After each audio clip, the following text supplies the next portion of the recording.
सभी को राम राम।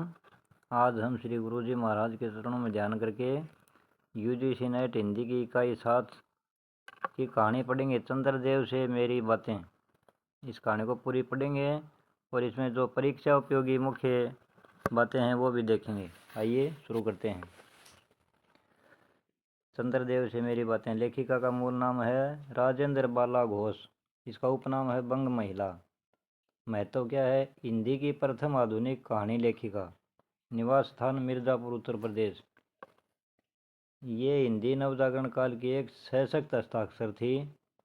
परीक्षा उपयोगी तथ्य क्या है? प्रकाशन वर्ष 1904 सरस्वती पत्रिका में प्रथम बार प्रकाशित हुई। संपादक कौन थे उस समय? महावीर प्रसाद द्विवेदी जी। शैली पत्रात्मक। चंद्रदेव को पत्र शैली के रूप में लिखा गया है। मुख्य विषय तत्कालीन शासन व्यवस्था पर व्यंग्य। उस समय गुलाम भारत की प्रजा और शासन व्यवस्था पर व्यंग्य किया गया है। पात्र लेखिका और चंद्रदेव, दो ही पात्र हैं इस कहानी में। कहानी का साहित्यिक महत्व क्या है? आचार्य शुक्ल ने अपने इतिहास में आरंभिक 6 कहानियों में बंग महिला की कहानी को भी रखा है और लक्ष्मी सागर वैष्णवी आलोचक ने इसे एक निबंध माना है, कहानी नहीं माना है उन्होंने। भाषा तत्सम प्रधान खड़ी बोली का प्रारंभिक रूप है। यह द्विवेदी युग की सुधारवादी मानसिकता का प्रतीक है। आइए कहानी पढ़नी शुरू करते हैं। चंद्रदेव से मेरी बातें। राजेंद्र बाला घोष। लेखिका संबोधन करती है भगवान चंद्रदेव को। भगवान चंद्रदेव, आपके कमलवत कोमल चरणों में इस दासी का अनेक बार प्रणाम। आज मैं आपसे 2-4 बातें करने की इच्छा रखती हूँ। देखो, सुनी अनसुनी सी मत कर जाना, अपने बड़प्पन की ओर ध्यान देना। अच्छा कहती हूँ सुनो। मैं सुनती हूँ आप इस आकाश मंडल में चिरकाल से वास करते हैं। क्या यह बात सत्य है? यदि सत्य है तो मैं अनुमान करती हूँ कि इस सृष्टि के साथ ही साथ अवश्य आपकी भी सृष्टि हुई होगी। तब तो आप ढेर दिन के पुराने बूढ़े कहे जा सकते हैं। यह क्यों? क्या आपका डिपार्टमेंट में ट्रांसफ़र होने का नियम नहीं है? क्या आपकी गवर्नमेंट पेंशन भी नहीं देती? बड़े खेद की बात है। यदि आप हमारी न्यायशीलता गवर्नमेंट के किसी विभाग में नौकरी करते होते तो अब तक आपकी बहुत कुछ पदोन्नति हो गई होती और ऐसी पोस्ट पर रहकर भारत के कितने ही सुरमय नगर, पर्वत, जंगल और झाड़ियों में भ्रमण करते। अंत में इस वृद्धावस्था में पेंशन प्राप्त कर काशी ऐसे पुनीत और शांति धाम में बैठकर हरि नाम स्मरण करके अपना परलोक बनाते। यह हमारी बड़ी भारी भूल हुई। भगवान चंद्रदेव, क्षमा कीजिए। आप तो अमर हैं, आपको मृत्यु कहाँ? तब परलोक बनाना कैसा? ओहो, देवता भी अपनी जाति के कैसे पक्षपाती होते हैं। देखो न, चंद्रदेव को अमृत देकर उन्होंने अमर कर दिया। अब यदि मनुष्य होकर हमारे अंग्रेज अपने जाति वालों का पक्षपात करें तो आश्चर्य ही क्या है।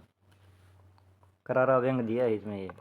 अच्छा, यदि आपको अंग्रेज जाति की सेवा करनी स्वीकार हो तो एक निवेदन पत्र हमारे आधुनिक भारत के प्रभु लॉर्ड कर्जन के पास भेज दें। आशा है कि आपको आदरपूर्वक अवश्य आह्वान करेंगे, क्योंकि आप अधम भारतवासियों के भांति कृष्णांग तो हैं ही। कृष्णांग मतलब कालांग हैं ही नहीं।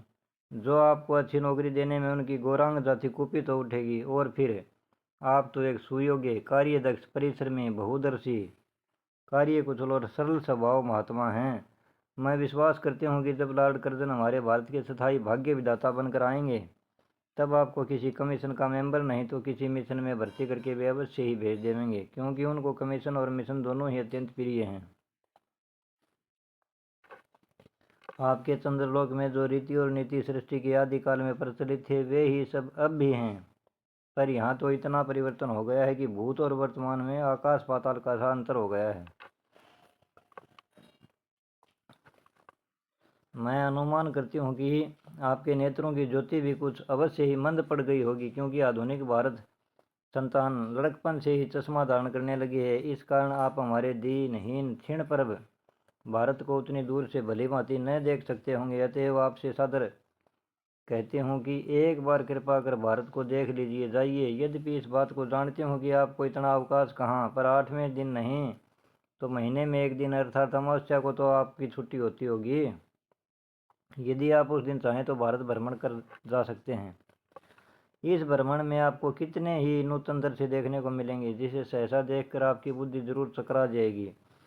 यदि आपसे सारे हिंदुस्तान का भ्रमण शीघ्रता के कारण न हो सके तो केवल राजधानी कलकत्ता को देख लेना तो अवश्य ही उचित है। वहाँ के कल कारखानों को देखकर आपको यह अवश्य ही करना पड़ेगा कि यहाँ के कारीगर तो विश्वकर्मा के ही लकड़दादा निकले। यही क्यों आपकी प्रिय सहयोगिनी दामिनो, जो मेघों पर आरोहण करके आनंद से अटखेलियाँ किया करती हैं, वह बेचारी भी यहाँ मनुष्य के हाथों का खिलौना हो रही हैं।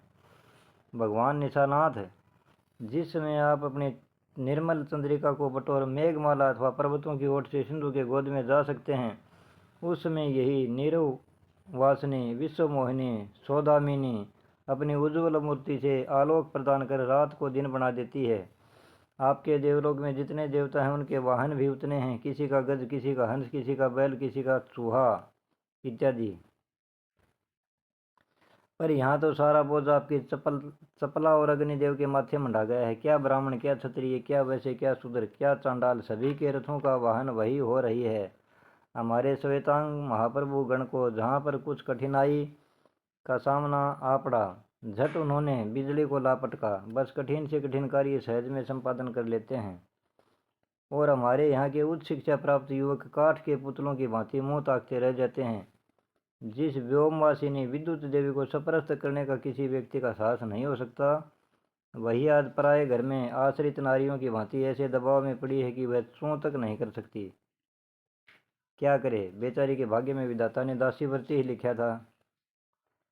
हरि पदोद भवा, त्रिलोक के पवनी, सुरसरी के भी खोटे दिन आ गए हैं। सुरसरी गंगा नदी, वह भी अब स्थान स्थान में बंधनग्रस्त हो रही है। उसके वक्षस्थल पर जहाँ तहाँ मोटे वरेहदाकार खंभ गाड़ दिए गए हैं। कलकत्ता आदि को देखकर आपके देवराज सुरेंद्र भी कहेंगे कि हमारी अमरावती तो इसके आगे मेरी फीकी से जान पड़ती है।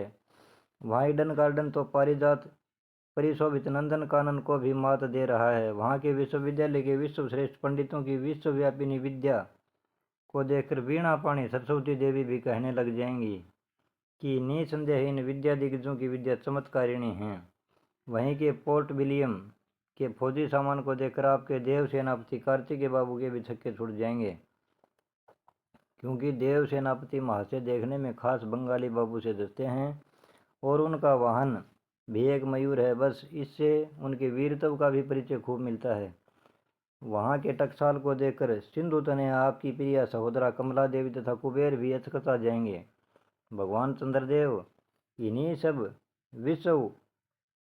विषम्योत्पादक अपूर्वदर्शियों का अवलोकन करने के हेतु आपको सादर निमंत्रित तथा सविनय आहूत करती हूँ मतलब बुलाती हूँ, निमंत्रण देती हूँ। संभव है कि यहाँ आने से आपको अनेक लाभ ही हो।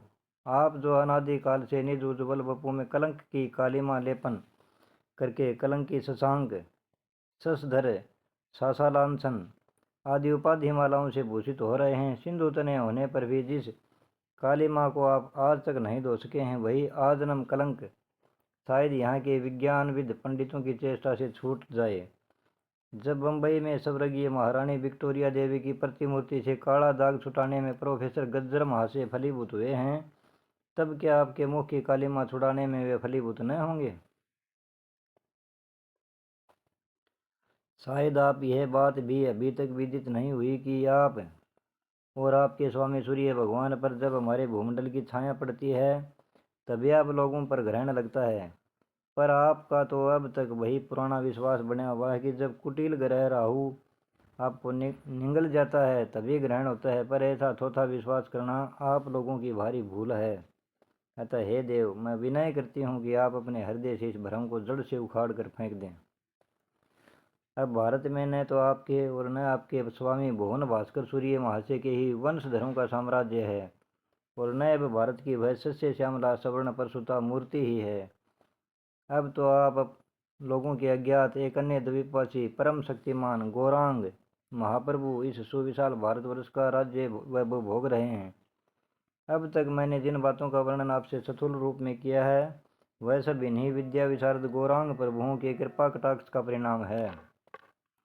यूं तो यहाँ प्रतिवर्ष पदवी दान के समय कितने ही राज्य विहीन राजाओं की सृष्टि हुआ करती है, पर आपके वंशधारों में जो 2-4 राजा महाराजा नाम मात्र के भी हैं, वे काठ के पुतलों की भांति हैं।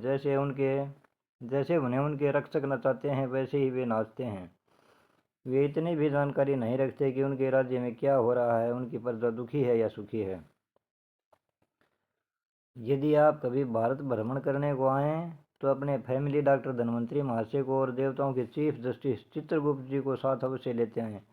आशा है कि धन्वंतरी महाशय यहाँ के डॉक्टरों के सन्निकट चिकित्सा संबंधी बहुत कुछ शिक्षा का लाभ कर सकेंगे। यदि प्लेग महाराज ईश्वर न करें आपके चंद्रलोक या देवलोक में घुस पड़े तो वहाँ से उनको निकालना कुछ सहज बात न होगी। यहीं जब चिकित्सा शास्त्र के बड़े बड़े पारदर्शी उन पर विजय नहीं पा सकते तब वहाँ आपके देवलोक में जड़ी बूटियों के प्रयोग से क्या होगा। यहाँ के इंडियन पिनल कोड की धाराओं को देखकर चित्रगुप्त जी महाराज अपने यहाँ की दंड नीति को बहुत कुछ सुधार सकते हैं, और यदि बोझ न हो तो यहाँ से वे 2-4 टाइपराइटर भी खरीद ले जाएं।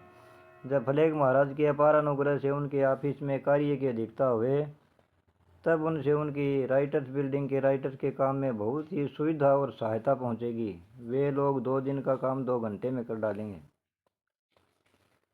अच्छा, अब मैं आपसे विदा होती हूँ। मैंने तो आपसे इतनी बातें कही पर खेद है आपके अनुकूल आपने उनके अनुकूल या प्रतिकूल एक बात का भी उत्तर नहीं दिया, परंतु आपके इस मौनावलंबन को मैं स्वीकार का सूचक समझती हूँ। अच्छा, तो मेरी प्रार्थना को कबूल करके एक दफ़ा यहाँ ज़रूर आइएगा। ये कहानी पूरी हुई अपनी चंद्रदेव से मेरी बातें राजेंद्र बाला घोष द्वारा लिखी गई है, और ये अपना इकाई 7 का सिलेबस है। अपने नोट्स में लिख लेना। इन सब जो लेखक हैं उनका जन्म वर्ष लिख लेना इनके सामने, और जो कहानी इन्होंने लिखी है उस कहानी का प्रकाशन वर्ष और कौन सी पत्रिका में किस कहानी संग्रह में छपी है, ये सब भी आप लिख लेना जी। अगर वीडियो अच्छी लगी हो तो कृपया लाइक सब्सक्राइब कर दें जी, और अपने मित्रों को शेयर कर दें। प्रभु श्री राम हम सब पर कृपा बनाए रखें। अब की बार जोन में हम अवश्य सफल होंगे, कोई रोक नहीं सकता हमें। जय श्री सीताराम।